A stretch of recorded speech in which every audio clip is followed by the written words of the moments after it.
Bonsoir à tous, il est 22 heures. Merci de nous rejoindre pour suivre avec nous cette nouvelle édition dont voici les principaux titres.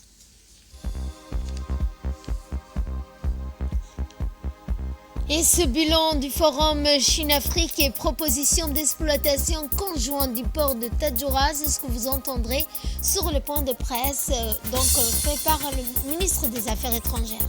Au Proche-Orient, 3 Israéliens ont été tués à la frontière avec la Jordanie, c'est ce que nous verrons en fin de journal.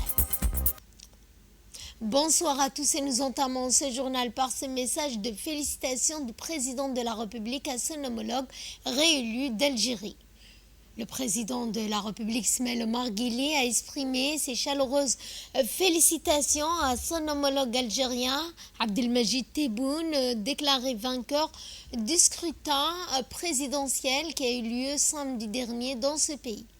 Le score triomphable qui a disposé à votre réélection est l'illustration parfaite de l'adhésion massive de vos compatriotes autour de votre leadership, a écrit le président Guelleh dans le télégramme de félicitations adressé à son homologue Tebboune.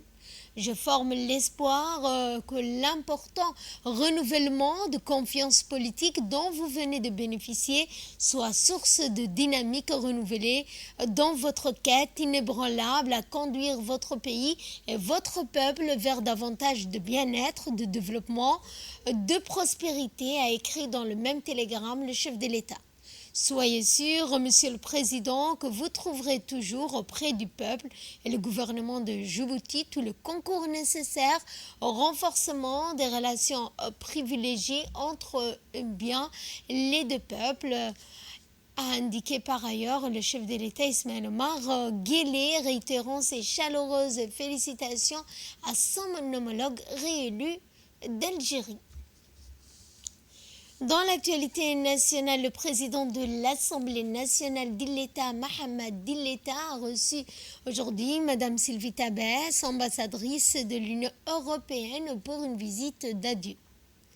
Durant leur entretien, Mme Sylvie Tabès et le président de l'Assemblée nationale ont abordé la situation géopolitique qui prévaut actuellement dans la région de la Corne de l'Afrique en mettant en lumière les défis et les perspectives de l'Union.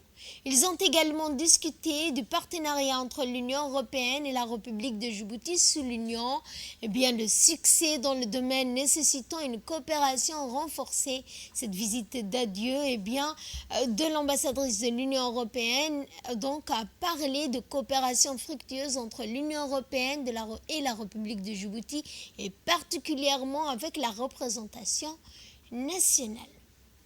Je vous l'annonçais en début de journal, il y a cette interview du ministre des Affaires étrangères, Mahmoud Al-Youssouf, sur le résultat du sommet Chine-Afrique. Il y a quelques jours de cela s'est tenu le sommet 2024 du Forum sur la coopération sino-africaine, le FOCAC, un rendez-vous qui parle de stratégie pour l'avenir des relations entre l'Afrique et la Chine. À cette occasion, nous avons rencontré le ministre des Affaires étrangères de la coopération internationale, Mahmoud Al-Youssouf, pour discuter des résultats de ce sommet. Le président de la République a participé à la tête d'une forte délégation au sommet du FOCAC. C'est comme ça que ça s'appelle. C'est le forum de partenariat entre l'Afrique et la Chine. Ce forum existe depuis 24 ans et il est renouvelé tous les 3 ans. Il y a un programme qui a été établi pour les 3 prochaines années, un plan d'action et une déclaration. Ce plan d'action aura cours entre 2025 et 2027. Les annonces qui ont été faites et les initiatives qui ont été proposées par le président chinois Xi Jinping tournent autour d'abord d'un montant qui a été annoncé, 50 milliards de dollars quand même, dont 29 milliards pour les prêts afin de construire un certain nombre d'infrastructures sur le continent, 11 milliards sous forme de dons pour pouvoir justement aider les États africains à développer leur secteur agricole, secteur de l'éducation, secteur de la santé, etc. Et à peu près 10 milliards pour encourager les entreprises chinoises à investir sur le continent africain. Maintenant, sur le plan bilatéral, qu'est-ce que la République de Djibouti tire n'est-ce pas, de ce partenariat avec la Chine, et c'est l'objet de votre question. Ce qu'il faut savoir, c'est que Djibouti fait partie de ce qu'on appelle une route, une ceinture. L'initiative chinoise pour développer le commerce mondial. Djibouti est une étape importante dans le cadre de ce qu'on appelle aussi la route de la soie. Qu'est-ce que cela veut dire? Qu'il y a un certain nombre d'infrastructures qui doivent être développées pour pouvoir justement être un maillon, un chaînon important de cette, je dirais, initiative, une route, une ceinture. Quelles sont les infrastructures qui ont été développées ces dernières années pour pouvoir justement jouer ce rôle? D'abord, il y a eu le DMP, qui est un port de standard et de classe internationale, le port de marchandises, bulk. Nous avons développé le chemin de fer, une ligne de chemin de fer électrifiée entre Addis et Djibouti. Nous avons développé la zone internationale, n'est-ce pas, la zone franche internationale. Ce sont des infrastructures qui seront, je dirais, les soubassements et le fondement de ce partenariat que la Chine entretient avec Djibouti. Nous sommes en train de développer le port de Damerjok, qui est un nouveau terminal pétrolier. Nous avons déjà, grâce aux prêts chinois, développé le port minéralier du Goubet, qui a besoin d'être opérationnalisé pour l'exportation du sel. D'ailleurs, nous avons signé un accord pour pouvoir justement exploiter et exporter non seulement le sel et ses dérivés. À l'heure actuelle, il y a quand même la bromure qui est exportée. Prochainement, la soude caustique, etc., etc. Donc, un port minéralier dans l'ouest du pays et le port de Tadjoura qui est donc au nord du pays. Et ce sont des financements chinois. Et nous développons actuellement la troisième phase de ce qu'on appelle le business district dans l'ancien port. Vous avez l'hôtel intercontinental, c'est la première phase. Et donc, la coopération entre la Chine et Djibouti est une coopération qui s'inscrit sur le long terme. C'est une coopération qui permettra à notre pays de pouvoir jouer son rôle en tant que hub logistique, commercial, maillon important de l'initiative Une route, une ceinture et de la route de la soie. Donc, c'est tout bénéfice et nous pensons que la Chine et Djibouti ont, je dirais, des perspectives intéressantes à l'avenir. J'aimerais ajouter à cela que lors des entretiens entre les deux présidents, le niveau de partenariat entre la Chine et Djibouti a été rehaussé à ce qu'on a appelé un partenariat global dans tous les secteurs. Et ce partenariat global rehaussé va ouvrir pour notre pays des perspectives nouvelles. Ceci pour la coopération et le partenariat avec la Chine. Maintenant, quoi de concret, vous allez me dire, dans le cas des 10 initiatives qui ont été annoncées? Il y a par exemple des hôpitaux qui seront construits. Actuellement, l'hôpital de Tadjoura est en train d'être finalisé. C'est un financement sous forme de dons chinois. Il y a des équipes médicales qui travaillent à Djibouti. Et la Chine a annoncé plus de 1000, n'est-ce pas, projets pour le bien-être social, dont, n'est-ce pas, des hôpitaux, des cliniques, etc. Ils ont annoncé 2000 professionnels médicaux chinois qui vont être dispersés ou dépêchés sur le continent africain. Ils ont annoncé 20 projets d'infrastructures, n'est-ce pas, nouvelles en matière de services hospitaliers. Ils ont annoncé des aides alimentaires, ils ont annoncé pour la sécurité mondiale des aides militaires, formation de police, formation des militaires. Ils ont annoncé l'envoi de 500 agronomes sur le continent. Vous voyez que la coopération entre l'Afrique et la Chine est une coopération tangible, qui a de la substance, et que notre pays s'est positionné pour être l'un des bénéficiaires de cette coopération. Pour cela, nous avons présenté des avantages comparatifs pour faire en sorte que Djibouti soit vraiment un maillon, un pachas obligé de la route de la soie. Je veux surtout vous parler de la spécificité des accords que nous avons signés avec la Chine. Vous savez que la Chine Djibouti est le seul pays qui abrite une base logistique navale chinoise, donc le seul pays en Afrique. Donc à ce titre, nous avons quand même, il y a un caractère très spécifique du partenariat entre la Chine et Djibouti. Et dans la deuxième partie de ce point de presse, le ministre des Affaires étrangères de la coopération internationale, M. Mahmoud Ali Youssouf, a aussi abordé la question du port de Tadjoura et notamment la proposition de Djibouti à exploiter conjointement avec notamment le ministre des Affaires étrangères de la coopération internationale. Mahmoud Ali Youssouf nous dit plus sur les enjeux économiques et stratégiques de cette proposition. Nous l'écoutons. Tadjoura, comme le port de Damerjog, de Doralé, du Goubet, font partie du patrimoine national. C'est un patrimoine national qui ne sera nullement cédé à qui que ce soit. Il faut que les choses soient claires dans l'esprit des uns et des autres. Maintenant, c'est quoi notre stratégie commerciale? C'est quoi notre vision pour pouvoir continuer à faire fonctionner ces infrastructures? Quand nous avons investi dans tous ces ports, ce n'est pas pour les regarder pourrir, n'est-ce pas, au soleil. C'est pour les faire travailler et fonctionner, n'est-ce pas? Aujourd'hui, le port de Tadjoura ne reçoit qu'un bateau tous les 2 mois. On a investi plus de 60 millions de dollars dans le port lui-même. Nous avons investi plus de 110 millions de dollars pour le corridor jusqu'à Balho. Les salaires des employés du port de Tadjoura sont payés par le DMP. Est-ce que vous trouvez ça normal? Donc, nous avons un gouvernement qui réfléchit, un président qui donne les instructions et les orientations. Ce port doit pouvoir travailler pour être justement rentable. Il faut que les populations des régions du Nord puissent trouver de l'emploi, faire le commerce, créer des entreprises. Comment cela vient? Cela vient avec des activités portuaires. C'est un port. Et donc, ce que nous avons proposé aux Éthiopiens, ce n'est pas de vendre le port de Tadjoura. Il n'a jamais été question de céder ou de concéder ou de vendre le port de Tadjoura. Vous savez, l'exemple que nous avons vivant, c'est le chemin de fer. C'est une société binationale, non? C'est ce que nous proposons. On gère ensemble.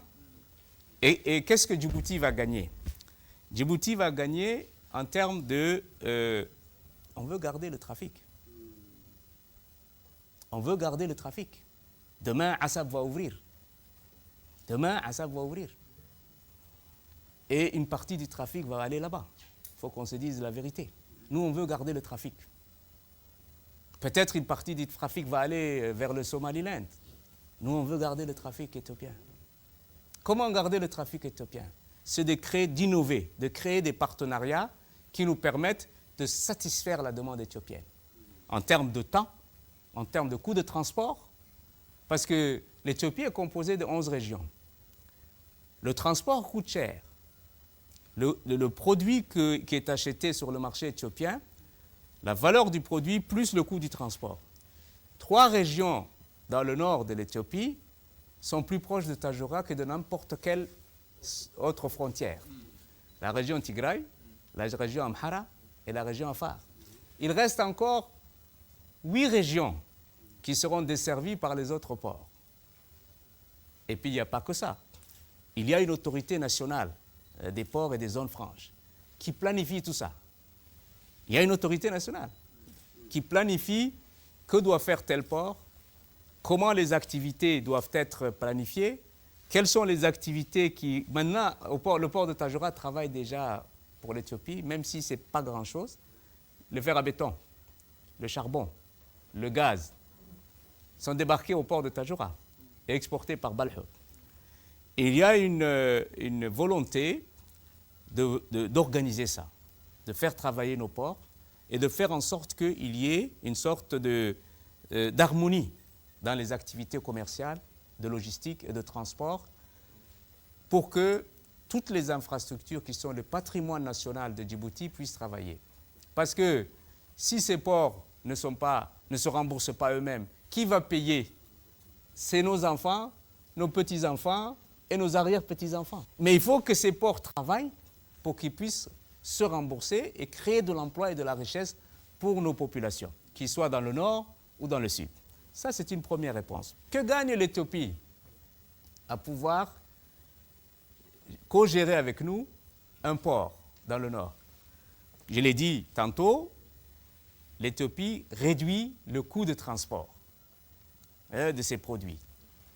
L'Éthiopie fluidifie les exportations et les importations. Au lieu d'avoir des congestionnements, n'est-ce pas, dans certains ports, il y aura, je dirais, un choix pour que, si aujourd'hui, par exemple, les graines et les fertilisants passent par Djibouti, un certain nombre d'autres produits peuvent passer par le nord. Djibouti, quand je dis, il y a 2 corridors, même 3 corridors bientôt, c'est-à-dire celui des Galilée, celui des Galafi, peut-être un autre aussi qui est en train de s'ouvrir. Diredawa aussi, ça passe aussi par le train, par le train. Donc, il y a aussi l'idée, à terme, de pouvoir exporter le pétrole raffiné par la voie ferroviaire. Nous sommes en train de développer le port de Damerjog pour justement donner une alternative aux Éthiopiens qui se trouvent un petit peu, je dirais, en manque d'espace de stockage à horizon. Ils veulent d'autres espaces de stockage. Donc, nous sommes en train de développer le port de Damerjog et le train, un tronçon train pour pouvoir transporter le kérosène, le carburant à travers le train. Donc, c'est une stratégie que nous avons mis en place pour le long terme. Notre pays doit pouvoir garder cette avance que nous avons par rapport aux autres ports de la région. Dans le reste de l'actualité, le ministre de l'Énergie, Younis Ali Guedi, a reçu aujourd'hui dans son cabinet le nouveau directeur général de la société Ethio-Djibouti Railway, M. Tekele Omabenti, en mission de travail de plusieurs jours dans notre pays. Cette visite de M. Tekele Omabenti à Djibouti s'inscrit en effet dans le cadre de ses premières visites de contact avec les plus hautes autorités du pays. Les discussions entre le ministre de l'Énergie et son hôte de marque ont porté sur le renforcement de la coopération bilatérale entre les deux pays en ce qui a trait à l'accroissement de la performance de la société Ethio-Djibouti Railway après le départ, il y a quelques mois de cela, de l'ancien charge de la gestion, la Chine. Les échanges entre les deux parties ont été ensuite élargis à d'autres sujets d'intérêt commun vers de nouvelles perspectives, notamment en ce qui concerne l'infrastructure. Et dans notre dossier de ce 22h, nous allons parler de développement, et notamment de développement des logements sociaux. Regardez, c'est un magazine de la rédaction.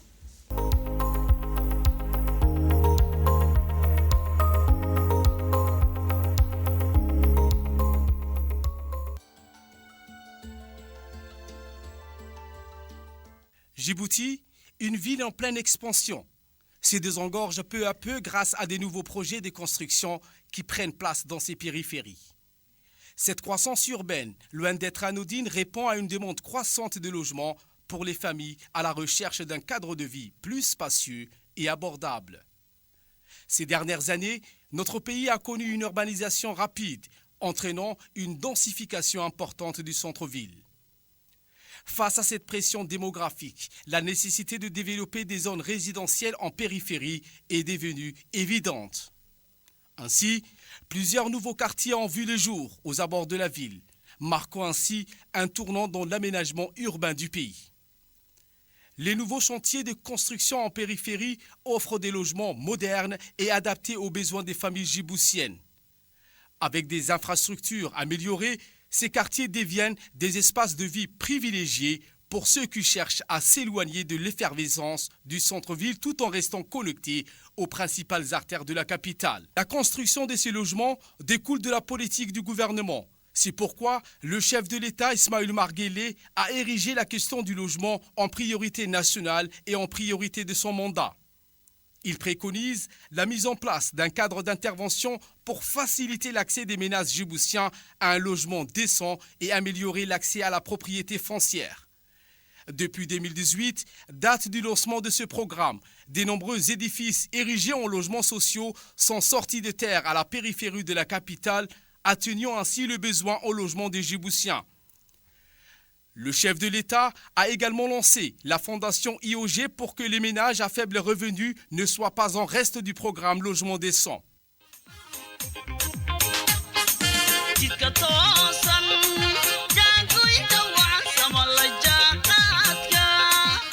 Dans un pays qui se singularise par une croissance économique soutenue et une spectaculaire transformation de la ville, ces dernières années, on assiste à une recrudescence des promoteurs immobiliers très actifs dans le secteur de la construction des logements. Dans une émission, le directeur général de Aroulos s'est exprimé en ces termes.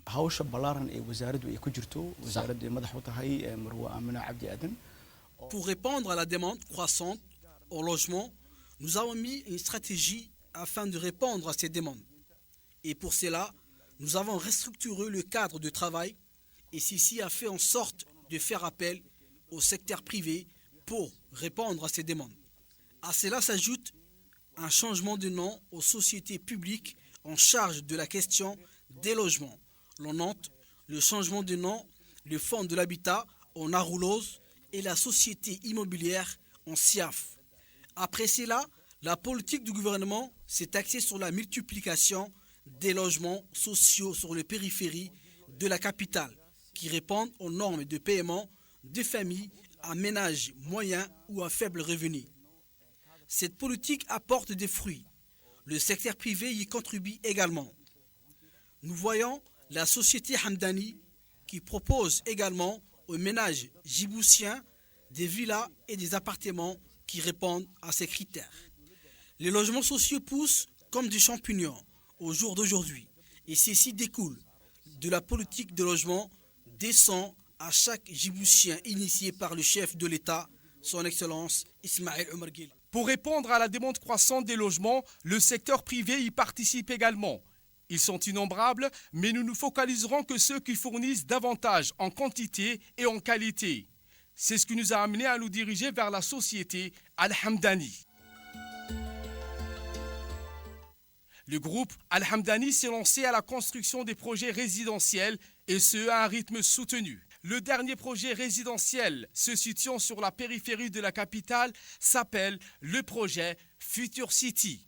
Le projet Future City offre une variété d'options de logement dans plus de 260 maisons de petite et moyenne taille et 300 appartements. Ce projet offre le prix immobilier le plus compétitif à Djibouti, rendant l'accession à la propriété aux familles djiboutiennes à revenus moyens et faibles. C'est un projet qui répond à l'acquisition d'un logement pour les familles à moyen et faible revenu. Nous avons commencé la première phase de 250 maisons. Chaque maison est extensible. La deuxième phase consiste à des appartements pour les jeunes mariés. Le mode de paiement est en cash et par la banque. Et ceci, en tant que Hamdani, ça nous encourage de redoubler d'efforts, voir le fonds de garantie à nos côtés. Nous pouvons qu'être stimulés par son aide. Pour de nombreuses familles, ces nouveaux quartiers représentent une véritable opportunité.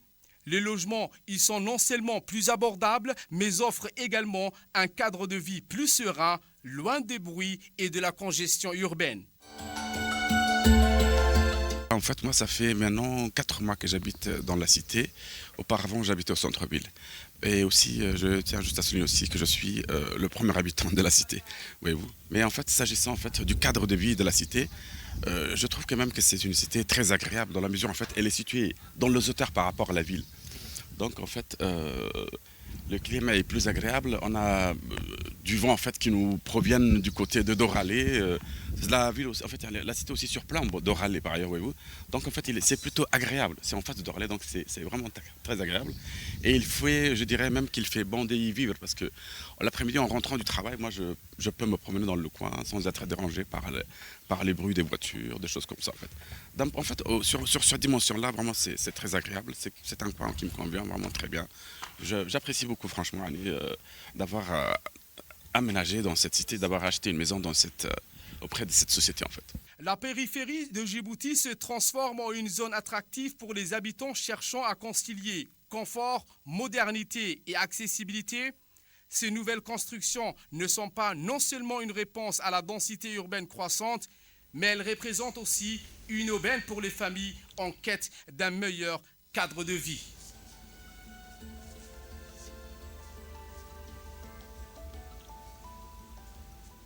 Dans le cadre des actions de lutte contre la contrebande, la brigade des douanes d'Ali Sabié a réalisé une saisie significative et ce en collaboration avec les éléments de la police et détachement d'Ali Sabié ont intercepté à proximité du périphérique du secteur à la frontière de Galilée une importante quantité de marchandises de contrebande. La marchandise saisie était composée de 2500 kg de cannes de contrebande, du lait Rimbaud, ainsi que des boissons non alcooliques yo-yo, des produits chimiques, du beurre, selon la procédure standard en vigueur. Cette quantité a été détruite sur place en présence du chef par intérim de la brigade de la douane d'Ali Sabié. Dans l'actualité internationale, les rues d'Israël accentuent la pression sur le Premier ministre Benjamin Netanyahou. Samedi, les rues de Tel Aviv ont été prises d'assaut par des dizaines de personnes protestant contre l'incapacité du Premier ministre Benjamin Netanyahou à libérer les otages restants à Gaza.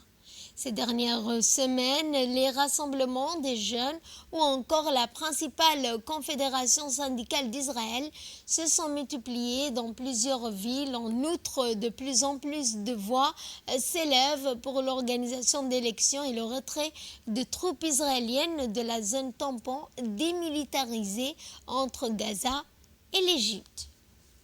Et c'est ainsi que se referme ce journal. Merci à vous de nous avoir suivis. Excellente soirée à toutes et à tous.